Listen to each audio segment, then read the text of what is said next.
Olá, pessoal! Vamos para mais uma aula de aprendizagem de máquina, hoje falando sobre o modelo Perceptron e modelos lineares generalizados. Nós vamos começar com uma breve recapitulação de regressão logística, seguida do modelo Perceptron, regressão softmax, família exponencial e, finalmente, chegamos nos modelos lineares generalizados, que é o nosso objetivo da aula de hoje. Ok, então, para a gente recapitular a ideia de regressão logística, a ideia era, quando a gente definiu esse modelo, era modelar a classificação binária.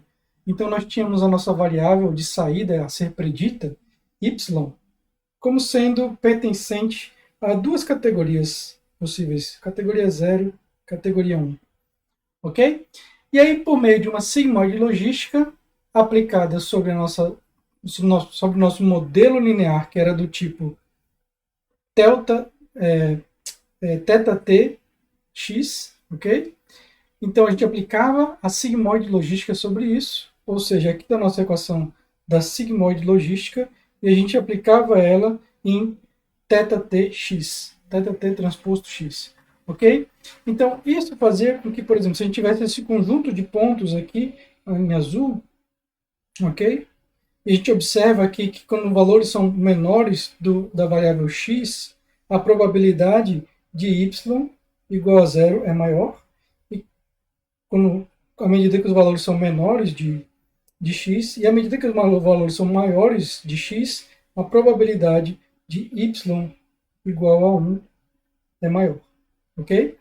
Bom, então era esse nosso modelo de regressão logística, né? Era baseado aí nessa equação logística da sigmoide, né? Ok? Então a ideia era, a gente viu uma interpretação probabilística para esse modelo, né? Onde a gente definia o nosso modelo com uma probabilidade de y dado x parametrizado em θ, como sendo h de x elevado a y, 1 menos h de x elevado a 1 menos y, certo? E aí, para a gente otimizar essa função, aí a gente fazia a maximização da verossimilhança. Ou seja, a verossimilhança ela permitia a gente comparar a distribuição de probabilidade que a gente observa com os dados com a distribuição de probabilidade que o nosso modelo estava fornecendo. Então, uma vez que a gente tinha isso, a gente calculava o log disso aqui para simplificar os cálculos, né? E aí eliminava alguns termos que não dependiam do parâmetro θ, e aí a gente ficava com uma equação bem simples, que era fácil calcular a derivada dela, e uma vez que a gente tinha a derivada dessa equação, a gente podia calcular a derivada parcial em relação a θ, né? Então a gente podia calcular a nossa função de update de θ, que ia agir no sentido de maximizar a verossimilhança entre a nossa função definida e os dados. Ok? Então isso aí foi uma breve recapitulação de regressão logística. Hoje nós vamos falar primeiro sobre o modelo Perceptron. Ok? Então ele tem bastante correlação com o modelo de regressão logística, né? Apesar dessa regressão não estar tão clara assim no início, mas a gente vai ver que é bem semelhante. Então, um perceptron é um tipo de rede neural introduzida em 1958, por Frank Rosenblatt. E ele introduziu esse modelo se inspirando nos neurônios biológicos, né? Então, nos neurônios biológicos que a gente está vendo nessa figura aqui, a gente tem aí um neurônio biológico sendo composto por um conjunto de dendritos, ou dendritos, se você quiser chamar, e aí um núcleo celular, a soma, okay, aqui, e um axônio. Sendo que o fluxo de dados ele entra pelos dendritos e sai pelo axônio. Ok? Então, é como se você tivesse várias conexões aqui com outros neurônios, certo? E aqui, do ponto de vista desse neurônio aqui, essas conexões são pontos de entrada de informação. E aí ele faz um certo processamento nesse neurônio, e aí dá como resultado uma saída que vai ser propagada adiante para o neurônio seguinte. Ok? Então, isso aí é o que nós temos no neurônio biológico, certo? Então, o Frank Rosenblatt, ele, de certa forma, modelou isso, ok? E aí ele virou esse modelo, que obviamente isso aqui é um modelo simplificado, né? As conexões entre os neurônios, chamadas de sinapses, que está ilustrado aqui nessa figurinha, são muito mais complexas com os canais canais de neurotransmissores que são liberados, depois recolhidos novamente. Então, é um modelo extremamente complexo, mas o Rosenblatt percebeu que uma das coisas, um dos elementos importantes é a força dessa conexão, né? É a força dessa conexão, ou seja, a importância desse determinado dendrito aqui para a computação que está sendo feita aqui, né? O quão relevante isso é. E aí ele modelou isso como sendo uma sinapse no neurônio artificial que ele estava modelando, certo? Então aqui nós temos um conjunto de pesos de entrada representando essas sinapses no nosso neurônio biológico, né? Então, no nosso neurônio artificial, essas entradas aqui, elas são ponderadas por esses pesos, passam por um somatório aqui, onde cada uma vai ter uma contribuição diferente, e aí dá-se um output desse somatório, que eu vou chamar aqui de Z, e essa output aqui, até que a gente tem uma função linear, certo? Porque é uma combinação linear dessas variáveis de entrada aqui. E aí, quando chega aqui, a gente tem uma não linearidade, que a gente chama, que é essa função aqui, de saída. E que no caso do perceptron do Rosenblatt era basicamente o threshold. Ou seja, se esse z estava acima de um determinado limiar, por exemplo, limiar zero, se ele estava acima de zero, então ele dava uma saída positiva, por exemplo, zero. Por exemplo, 1 no caso, ok? Se esse z estivesse abaixo de um limiar, então ele dá como saída o valor zero, ou não produz saída nenhuma no neurônio artificial. Bom, então essa aí foi o modelo básico do perceptron sugerido lá por Rosenblatt em 58. É interessante notar que o perceptron foi planejado para ser uma máquina e não para ser um programa simulado em computador. Na época que o Rosenblatt estava fazendo isso, a existência de computadores era bastante reduzida, né? E os computadores basicamente eram construídos para cada coisa em particular, né? Para uma determinada atividade. Então a ideia dele era construir um computador usando esse modelo do perceptron, e aí ele chegou a fazer isso, né? Ele construiu o Mark I Perceptron, composto por 400 fotocélulas conectadas aleatoriamente aos outros neurônios, né? Aquelas entradas que a gente viu são as fotocélulas que ele tinha, eram conectadas ali ao centro do neurônio, né? Que fazia aquele somatório ponderado, e os pesos eram codificados através de potenciômetros, que eram ajustados por motores elétricos.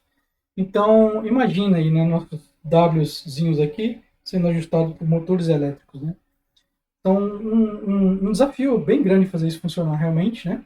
Mas o Rosenblatt estava bem otimista sobre isso, e ele acreditava que o poder das redes neurais com esses perceptrons seria bastante grande, prevendo que o perceptron poderia eventualmente ser capaz de aprender a tomar decisões e traduzir idiomas, né? Então, uma previsão realmente muito impressionante para a época, né? Ela,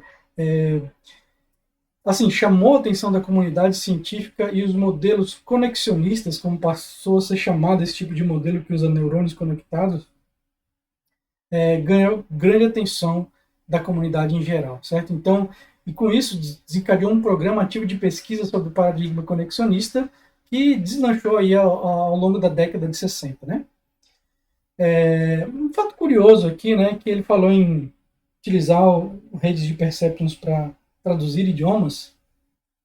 Em 2017, a Microsoft considerou que um modelo de Neuromachine Translation, ou seja, um modelo de tradução baseado em redes neurais, atingiu qualidade humana. Então veja que interessante aí, né? Talvez ele tivesse um pouco avançado com seu tempo, né? Bom, o que aconteceu foi que o programa foi interrompido repentinamente com a publicação do livro do Minsky e do Papert, lá no final dos anos 60, né? Porque nesse livro e nesse paper, o Minsky e os colegas apontavam algumas limitações importantes que os modelos Perceptron teriam, né, que podiam fazer com que as previsões do Rosenblatt não fossem muito realistas. Na verdade, eles consideraram bastante exageradas para a época, ok? Então, essa observação que o Minsky fez sobre algumas falhas no emprego do modelo do Perceptron gerou o que o pessoal chama atualmente de AI Winter, porque é o inverno da inteligência artificial. Lógico que isso mais focado na parte do paradigma conexionista, né? Então outros paradigmas ganharam mais proeminência nesse período, mas a IA como um todo sofreu um certo baque aí, né? Então, o efeito do livro foi devastador e virtualmente nenhuma pesquisa foi financiada em conexionismo por 10 anos e poucas pesquisas financiadas em IA. É como o pessoal chama a época, os ciclos de hypes, né? Então teve aquele hype enorme aí nos anos 60 e depois, no final dos anos 60, com essa publicação aí do Minsky, as coisas esfriaram bastante, né? Mas, para nossa felicidade, eventualmente, uma nova geração de pesquisadores ressuscitou o campo e a partir daí ele passou a se tornar uma parte vital e útil da inteligência artificial, né? Mas, infelizmente, o Rosenblatt não viveria para ver isso porque ele morreu logo depois da publicação do livro do Minsky em um acidente, né? Então, é uma história um pouco triste, mas o final dela é bastante encorajador. Nós vamos ver daqui a pouco, né? Então, bom, o nosso modelo do perceptron, se você for colocar em equações esse diagrama que a gente colocou aqui, seria algo assim, basicamente, essa soma ponderada de, onde aqui o Rosenblatt chamava de W, eu estou chamando de θ, certo? Vezes xi, θi vezes xi, ou seja, esse somatório ponderado que a gente já está acostumado, aí, ou seja, é um modelo linear, ok? Então, isso dá como output o z, que eu mencionei aqui anteriormente, e esse z passa por uma função não linear, onde tem uma descontinuidade ou seja, um mapeamento que não pode ser representado por uma linha, e isso dá um certo poder de discernimento a mais ao modelo. Ok? Então, no Perceptron do Rosenblatt, essa não linearidade era simplesmente uma função de escada, né? Ou seja, se o z estivesse acima de zero, dava como saída g de z igual a 1, se o z, ou então se fosse igual a zero, e se o z fosse menor do que zero, ele dava zero como saída, né? Então esse aí é o modelo numa notação matemática do perceptron. Ok? Isso pode ser representado de uma forma matricial, dessa forma aqui, né? Então, basicamente, o nosso y de saída é g de θ transposto x, onde o g tem nossa não linearidade aí, né? Ok? Bacana. Então, se vocês puxarem um pouquinho pela memória, tá? No começo da aula a gente combinou, a gente falou um pouquinho sobre a função sigmoide utilizada na regressão logística, e ela tinha esse formato aqui, ok? Esse tipo de equação. E ela gera esse tipo de função que a gente vê aqui, né? Ok? Então, a regressão logística, ela basicamente vai fazer um mapeamento desse tipo. Ela vai comprimir todo o espaço de valores reais em uma escala que vai de 0 a 1. Ok? A função utilizada no Perceptron, ela é diferente, mas não tão diferente assim. Ela tem certas similaridades, né? Ela é discreta, né? Então é uma função de escada. Ela, para valores menores do que zero, ela pega essa parte. Para valores maiores do que zero, ela pega essa parte e tem uma descontinuidade aqui em zero. Ok? Então essa aí, a gente observa que esse modelo ele tem bastante semelhança, né, entre o Perceptron e e a sigmoide logística utilizada na regressão logística, né? Certo. Então vamos falar um pouquinho da aprendizagem no Perceptron, né? Então é um processo análogo ao que é feito na regressão logística. Hoje, usando a notação atual e a maneira de enxergar, a gente vê que é muito parecido. Então, define-se nossa função de mapeamento como sendo hθ de x, no mesmos moldes que a gente fez para a regressão linear e para a regressão logística, ok? No caso, ela vai ser g de θ de x, da forma que a gente definiu, né? Nosso g aqui também. E aí a ideia é otimizar θ, utilizando uma regra de atualização similar à que a gente viu nos outros, né? Então, a mesma regra de atualização que é utilizada para sigmoide para regressão ou para regressão linear ou para regressão logística é utilizada aqui também. Ela pode ser aplicada da mesma forma, né? E aí só para a gente ter uma interpretação, eu não vou demonstrar isso novamente, como a gente já fez nas outras aulas, mas para a gente ter uma interpretação geométrica de tudo isso que está acontecendo, não só no modelo do Perceptron, mas nos outros, eu vou plotar aqui uma ilustração, certo? Então imagine que a gente tem esse conjunto de dados para classificar. Tanto a regressão logística quanto o Perceptron, vamos fazer isso primeiro traçando uma linha entre esses dados aí, certo? Como essa linha aí que a gente está vendo, certo? Então, ele vai otimizar θ para encontrar essa linha aí que separa as duas categorias, né? E aí, se você observar, vamos supor que essa linha seja dada aí por θ transposto x igual a zero, ou seja, a nossa função aí z, né, nosso valor z, nosso mapeamento linear aí, nosso modelo linear, ele vai dar zero em cima dessa linha. Ok? Então, mas é meio que você dizer que não sabe exatamente o que fazer com aqueles valores. Eles estão no limiar entre uma categoria e outra. Então, você pode arbitrariamente chutar que não, se é igual a zero, então vai ser classe positiva, vai ser classe 1. Se tiver menor que zero, vai ser zero. Né? Mas isso é uma decisão arbitrária, na verdade. Para qualquer outro valor que esteja, por exemplo, aí na direção desse vetor θ, né, que é perpendicular à nossa linha, certo? Então, o nosso vetor θ aqui ele pode ser representado como esse vetor aqui. E ele vai ser um vetor perpendicular à nossa linha, certo? Então, tudo que tiver aí desse lado da nossa linha vai dar g maior que zero. E tudo que tiver do outro lado vai dar g menor que zero. Ok? Só o que tiver em cima da linha que vai dar igual a zero. Certo? Então, esse aí é o que acontece quando você traça essa linha. Vamos supor agora que a gente tenha um novo padrão a ser classificado. Esse padrão aqui. Certo? E aí a gente quer classificar ele. Mas observe que tem um erro aí, né? Nossa linha está do lado errado desse padrão. Então, como é que a gente pode usar a nossa equação de update para corrigir isso usando o modelo do Perceptron, né? Então, imagine que você trace um vetor aí. Antes disso, vamos ver por que isso está errado, né? O nosso y real seria positivo, né? Seria classe 1, ok? E o nosso h de θ seria zero. Tá dando zero porque ele está desse lado de cá da nossa linha. Ok? Então, todo esse termo aqui, ó, ele vai dar 1 como resultado. E aí o que a gente vai ter? A nossa equação vai ser θj recebe θj mais alfa xj. Ok? Ou seja, basicamente o que ele está me dizendo, olha, pega esse vetor x aí, né? Se eu estou olhando uma componente só, ele é um escalar, mas essa mesma equação vai ser aplicada para todas as dimensões. Então você pode pensar no vetor x, né? Quando sendo todas essas componentes, ele vai ser multiplicado por um valor alfa, que é entre 0 e 1, normalmente próximo de zero, como por exemplo 0,1, certo? Ou seja, ele vai pegar esse vetor x e vai diminuir. Então, que vetor x é esse? É o vetor do meu padrão de entrada. Ok? Então, vamos tirar os outros padrões agora, só para limpar um pouquinho. E aí, vamos ver, nosso vetor aqui, ó, nosso vetor x é esse aqui, certo? Então, esse é o nosso vetor x. O que a gente vai fazer é que a gente vai multiplicar ele por um alfa. Então, a gente vai diminuir, esse alfa é 0,1, alfa pequenininho. A gente vai diminuir esse vetor, né? E a gente vai somar com θ. Então, o que vai acontecer é que vai ficar esse vetorzinho pequenininho aqui, e a gente vai somar com θ. Quando a gente fizer isso, a gente está rotacionando θ no sentido desse padrão.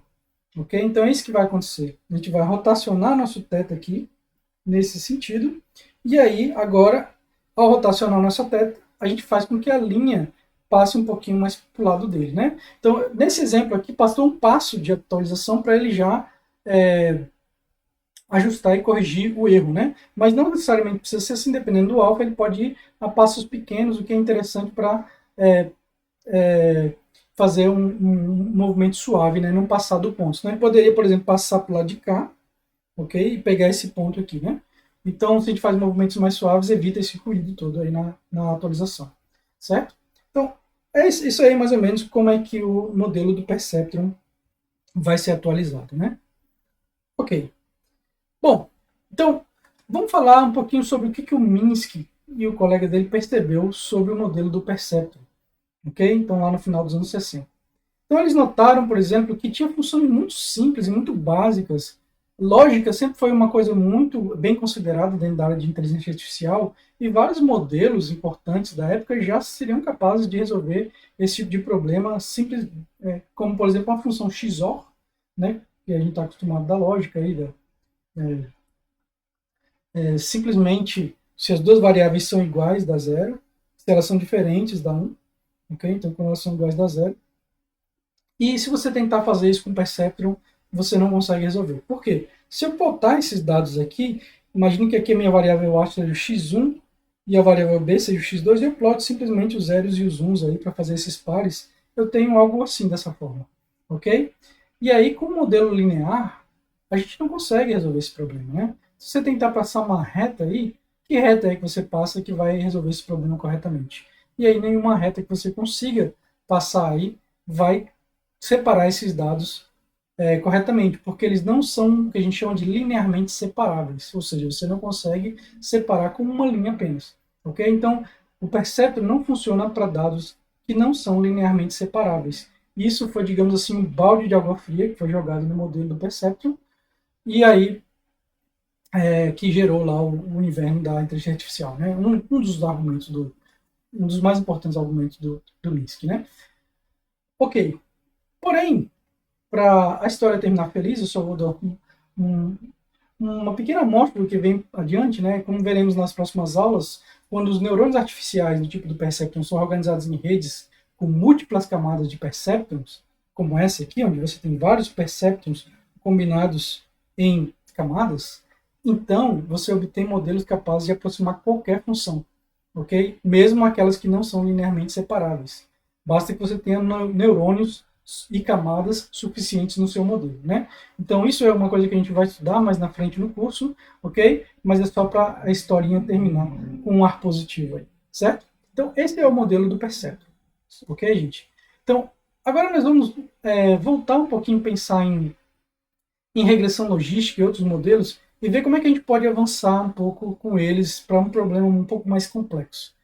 Então, vamos supor que a gente queira fazer uma classificação agora, mas não só em duas categorias, mas em múltiplas categorias.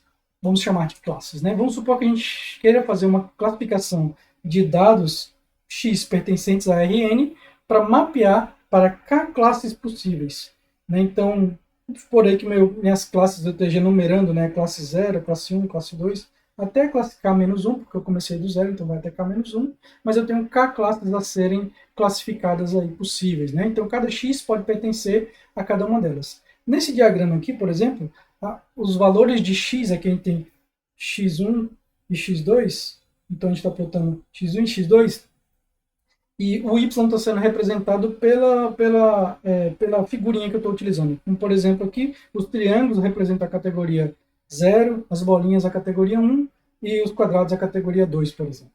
Ok? Então, como que a gente pode resolver isso tomando como base todas as coisas que a gente já viu até agora? E uma ideia bastante simples seria usar um classificador para reconhecer cada classe. Então, a ideia desse um classificador que a gente vai utilizar é para dizer, olha, o que é daquela classe e o que não é daquela classe. Né? Então, ele vai separar aí cada classe em cada categoria, cada grupo em uma classe, dizendo pertence àquilo ou não pertence àquilo. Né? Ok, então, nesse exemplo aqui, essa linha ela está reconhecendo, né, ou está dividindo os objetos azuis, né, as bolinhas azuis, das demais, certo? Porém, só essa linha não é suficiente, porque a gente não diferencia o vermelho do verde. E aí a segunda que a gente vai precisar é para reconhecer apenas os vermelhos. Né? Então ele diferencia os vermelhos dos demais. E a terceira a gente vai utilizar para reconhecer os verdes. Então ele separa os verdes dos demais. Ok? Então com 3 linhas a gente consegue resolver esse problema aí para 3 categorias. Ok? Se a gente tiver K categorias, K classes, a gente resolve com K linhas. Né? Então essa é uma ideia simples, mas bastante poderosa para problemas desse tipo. Ok? Então, obviamente que isso só funciona supondo, novamente, que nossos dados são linearmente separáveis, certo? Mas, quando eles não são completamente linearmente separáveis, talvez eles sejam aproximadamente linearmente separáveis, o que quer dizer que a gente vai cometer poucos erros se usar esse modelo aí, né? É isso que a gente espera. Ok? Então, para isso, para a gente conseguir resolver o problema dessa forma, nós vamos precisar redefinir nosso problema da seguinte forma. O x continua sendo pertencente a Rn, mas o y agora ele vai ser pertencente a k conjuntos, né?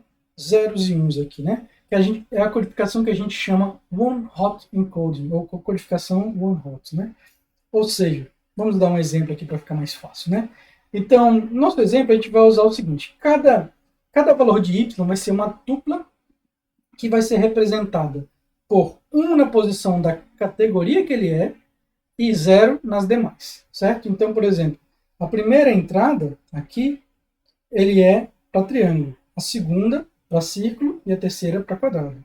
Então, se o meu dado x é um triângulo, o meu y, que vai ser o alvo que eu quero classificar com esse triângulo, o alvo desejado vai ser 1, 0, 0, ou seja, 1 indicando que aquilo ali é um triângulo e 0 e 0 indicando que aquilo não é um círculo, não é um quadrado.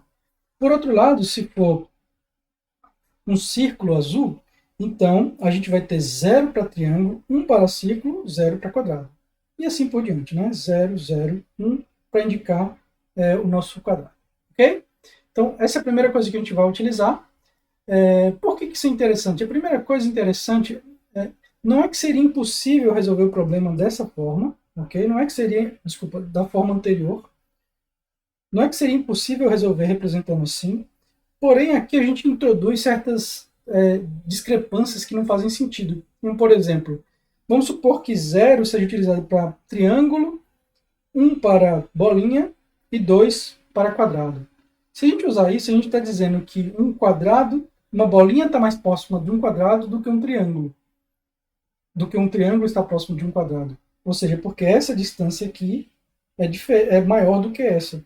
Mas isso é uma arbitrariedade. A gente não tem nada dizendo que essa categoria está mais próxima dessa do que essa daqui está dessa.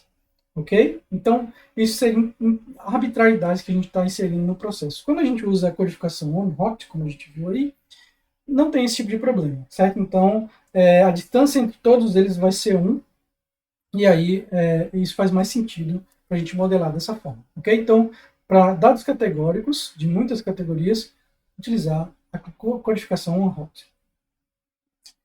Ok, então, para a gente conseguir representar todas essas linhas, a gente vai precisar de mais parâmetros θ, né? Então, a gente vai precisar de um conjunto de parâmetros θ para cada uma das categorias que a gente tem, ok? Então, se a gente tem k categorias, a gente vai ter parâmetros do θ0 até o θk menos 1. Por favor, não confunda aqui esse índice do zero, esse índice θ0 aqui com o índice da componente do θ. Aqui eu estou falando, θ é um vetor nesse caso, né? Não sei se está claro, mas θ é um vetor, e eu estou pegando pedaço, um pedacinho desse vetor aqui, né? Okay? Então eu estou dividindo o meu vetor completo. Então esse cara aqui é o que tem o 0, 1, 2, 3, 4, que são as componentes que vão ser multiplicadas pelo xis, ok?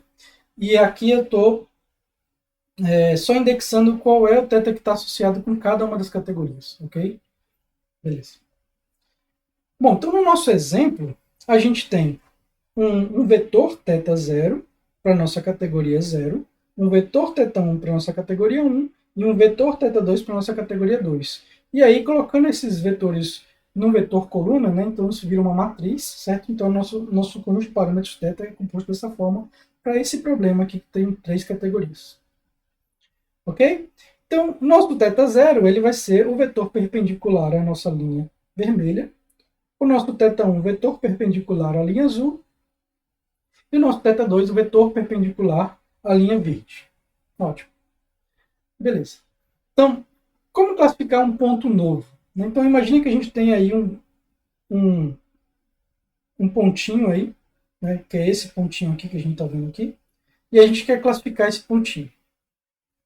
Então, o primeiro passo é a gente calcular qual é os D desse pontinho para cada um daqueles testes, para θ1, θ2, θ3. Então, aqui é o θ1, θ2, θ3, certo?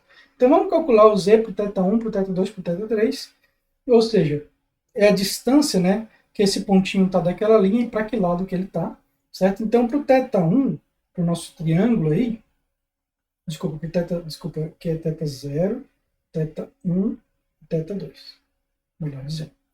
Então, para a nossa linha vermelha, a distância desse pontinho aqui é bem grande, né? E ele está para o lado negativo dele. Então, vai dar um valor negativo bem alto. Para o nosso θ1 aqui, para o nosso azul, ele está do lado positivo e ele não está tão distante assim. Ok? E para o verde, ele também está do lado positivo, mas ele está um pouquinho mais, e ele está um pouquinho mais próximo, né? Então,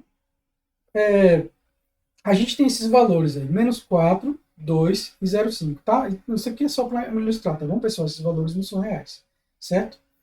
Então, beleza. Esses valores é o que a gente chama de logits, ok? São as saídas no nosso modelo linear sem nenhuma não linearidade aplicada a ele ainda, ok? Então, aqui são os nossos valores. Menos 4, 2, 0,5 são os logits que a gente tem. E aí, o que a gente quer agora é fazer a regressão softmax, né? Então, usamos uma função softmax para converter os valores logits em valores entre 0 e 1 que possam, então, ser interpretados como uma distribuição de probabilidade com valores de uma probabilidade, ou seja, que o somatório deles dê 1, né? Porque uma distribuição de probabilidade, se eu somar tudo que pode acontecer, ela tem que dar 1, ok? Então, a nossa função softmax é essa função aqui. Ela é elevada a zj sobre o somatório de i a 0 até k-1 de e elevado a zi. Então, basicamente isso aí é uma maneira de normalizar tudo e colocar numa escala entre 0 e 1. Ok? Então, mesmo os valores negativos, como a gente viu aqui, né, eles vão ser mapeados para a faixa entre 0 e 1 ali. E a soma disso vai também dar 1 no total. Então, se você fizer essas contas aqui, ó, a gente vai ter, por exemplo, aqui, para o nosso J igual a 1, que é esse carinha aqui, a gente vai ter o seguinte. O nosso numerador vai ser E elevado a 2, ok? Divididos por E elevado a menos 4, mais E elevado a 2, mais E elevado a 0,5. Ok? Então, se você fizer essa conta aqui, para o j igual a 1, então é o e elevado a 2 que está no numerador, a gente vai ter 0,8. Se você trocar aqui o j para 0, então vai ser o e elevado a menos 4 que vai estar no numerador, a gente vai ter aqui 0. Se você trocar o j para 2, a gente vai ter e elevado a 0,5 no numerador, e vai ter resultado 0,2. Ok? Então, isso aí é a nossa softmax, certo? Então, o interessante disso é que isso joga os valores entre 0 e 1 e a soma deles vai somar 1. Então, esse somatório aí, se você olhar, é igual a 1. Ok? Então, 0 mais 0,8 mais 0,2 dá 1. Ok, pessoal? Então, essa é a ideia da regressão softmax. Então, uma vez que a gente fez isso, a gente tem aqui as nossas probabilidades P de y dado x e θ.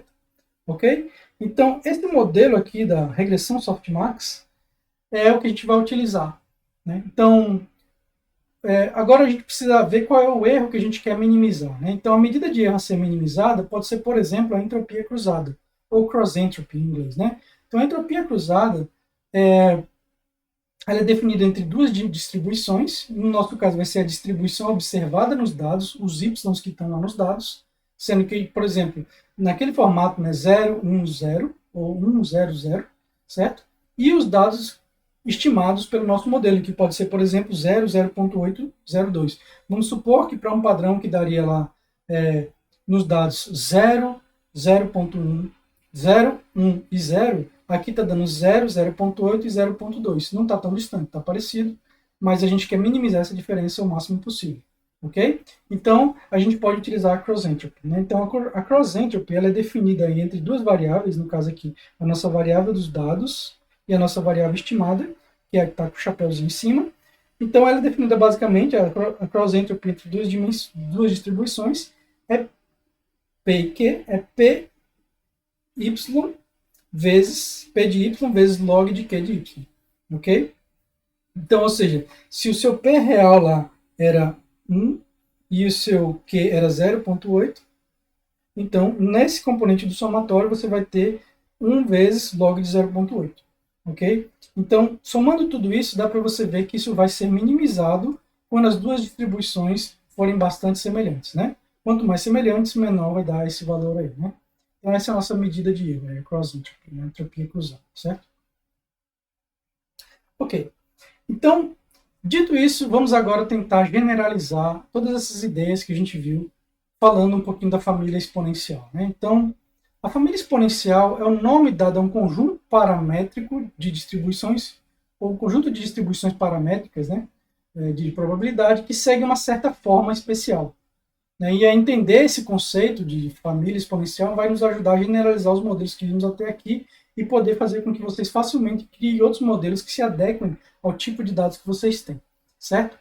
Então, primeira coisa, as PDFs, né, as funções de distribuição de probabilidade da família exponencial seguem esse formato aqui. Então, nosso P de y neta, eta, melhor dizendo, P de y eta vai ser B de y exponencial de eta transposto T de y menos a n A de eta. Né? Então, bom, isso é só um modelo, uma fórmula base. Então, o que a gente quer é colocar as nossas distribuições de probabilidade nessa forma. Né? Então, vamos entender o que cada um desses termos está dizendo. Né? Então, onde? O y representa os nossos dados que a gente quer modelar. Né? Então, nossa variável de saída que a gente quer modelar. Eta, ele vai capturar os parâmetros do nosso modelo. A gente vai falar um pouquinho sobre ele. Né? Então, aqui nesse modelo são os parâmetros naturais da família exponencial, que a gente chama. Tá? Eles estão conectados com os parâmetros que a gente quer otimizar, mas eles não são exatamente aqueles parâmetros. O beta de y é o que a gente chama de medida base. O t de y é o que a gente chama de estatística suficiente, ou seja, é uma medida sobre uma distribuição que é suficiente para você determinar que distribuição é aquela, como, por exemplo, média, variância. Né? Ok? Então, o t de y é uma estatística suficiente. E a função a de eta é uma função que a gente chama de partição log. Ok? Então, tem vários conceitos que vêm da estatística aqui, tudo mais. Eles são importantes, mas a gente não precisa entender eles completamente aqui. Por exemplo, t de y, a estatística suficiente, nos modelos que a gente vai utilizar, eles vão ser sempre a função identidade. Então, função identidade de t de y vai ser o próprio y. Ok? Então, já para adiantar para vocês, que o nosso t de y aqui vai ser sempre o próprio y, a função identidade, nas funções que a gente quer colocar nesse formato de família exponencial aí. Ok? Bom, outra coisa importante é lembrar que essa função de distribuição de probabilidade sempre soma 1 ou integra para 1. Né? Ok? Então, bom, vamos só ver se a gente consegue pegar uma distribuição de probabilidade aí qualquer e colocar nesse formato aí que a gente viu antes, né? Então, vamos começar pela Bernoulli, né? Então, a Bernoulli é aquela distribuição de probabilidade que a gente usa, por exemplo, para medir a probabilidade de sucesso em um evento. Então, por exemplo, vamos supor que eu quero tirar cara e coroa, eu escolho cara. Então, qual é a minha probabilidade de sucesso se uma moeda for justa, como, por exemplo, 0,5, né? De probabilidade de dar cara. Então, a distribuição de Bernoulli modela isso da seguinte forma. Então, y igual a 1 é sucesso e 0 é fracasso. Né? Então, se o parâmetro da nossa distribuição, que ajuda a gente a entender, é justamente a probabilidade de cara, nesse caso, que é o nosso φ aí, né? Então, o nosso φ é 0,5. Então, vai dar 0,5 elevado a 1. 1 menos 0,5 elevado a 1 menos 0, né? 1 menos 1, no caso, 0. Ok? Então, a probabilidade de cara aí vai ser dado, esse termo aqui vai se anular, né? Porque 1 menos 1 vai dar 0. E vai ficar só 0,5 elevado a 1, que é 0,5. Então, a probabilidade de sucesso, quando eu jogo uma moeda, é 0,5 se ela for honesta. Se ela não for honesta, se ela for 0,6 de probabilidade da cara, então vai ser 0,6 elevado a 1. Então, essa é a distribuição de Bernoulli, uma distribuição bem simples, mas que ela serve para a gente fazer algumas coisas aqui. Então, a pergunta é, será que a distribuição de Bernoulli pode ser escrita no formato de uma família exponencial, que é esse formato aqui, ó? Então, vamos lá, tentar fazer isso. Então, a ideia é a gente mexer nessa distribuição para tentar colocar ela nesse formato, certo? Então, como ela tem uma exponencial aqui, a primeira ideia é, vamos colocar uma exponencial aqui. Então, como é que a gente pode fazer isso? Aplica a exponencial e o log. Né? Então, uma coisa cancela o outro. Então, a exponencial do log da nossa função, isso continua sendo a mesma função, certo? Só que aí, lá dentro, a gente pega o log e aplica nisso aqui. E aí, o expoente desce, né? Então, o y vem para cá. Aqui desse outro lado fica log de 1 menos φ. E aí a gente conseguiu esse formato aí. Será que esse formato aqui ele pode ser comparado com esse aqui? Quem seria o meu b de y? Quem seria o meu eta, o meu t de y, o meu a de n? Então, ele não está muito diferente aí, né? Se você olhar. Então, primeira coisa, o nosso b de y, Ele é 1, porque a gente não tem nada na frente nem fora da exponencial. Então, isso aqui é 1. O nosso eta é basicamente o que está multiplicando esse cara aqui que depende de y. Esse cara que depende de y, ele é apenas y, é a identidade, como eu falei para vocês antes. E esse cara que está multiplicando y, ele é esse log de φ sobre 1 menos φ. Esse termo aqui vai ser o meu eta. Ok? E quem sobrou depois foi esse cara aqui, o A de n. Então, o A de n vai ser aí o log de 1 menos φ. Então, isso aí está no formato, né, da nossa família exponencial. Então, a conclusão é que Bernoulli pertence à família exponencial. Ele pode ser escrito nesse formato aí. Ok? De hoje a gente vai ver por que isso é interessante, tá? Então, só algumas coisas que eu posso observar também é que a gente pode isolar o φ aqui, né, e a gente vai notar que se a gente isolar o φ aqui e botar a exponencial dos dois lados, a gente vai chegar nessa expressão aqui, que é basicamente a sigmoide logística. Então, uma sigmoide, tá? Outra coisa que a gente pode ver aqui é que se você substituir o φ aqui, essa expressão aqui, você fica com essa aqui que depende de eta, né? Então faz sentido, porque aqui eu tenho A de eta. E aqui não está aparecendo eta, mas agora está. Ok? Então, só para vocês verem que pode ser colocado nesse formato corretamente, tá? Então, beleza. Vamos ver alguma outra distribuição, como por exemplo a distribuição gaussiana. Será que a distribuição gaussiana com variância fixa, ali, constante, variância em 1, por exemplo, né? Será que ela pode ser colocada na forma da família exponencial? Então, a distribuição da gaussiana, vocês já estão cansados de saber, né? É essa aí. E observe que ela já está praticamente na forma, né? Então, só precisa de mais umas manipulações aí. Então, se você pegar esse termo aqui e espalhar ele, né? Esse quadrado, soma dos quadrados aí, você vai conseguir tirar alguém da exponencial aí, e aí vai ter essa subtração de termos aqui, que a gente precisa, uma subtração de termos aqui, né? E um termo aqui precisa depender dos parâmetros, o termo que está atrás, e o outro precisa depender do y, né? E aqui a gente tem isso.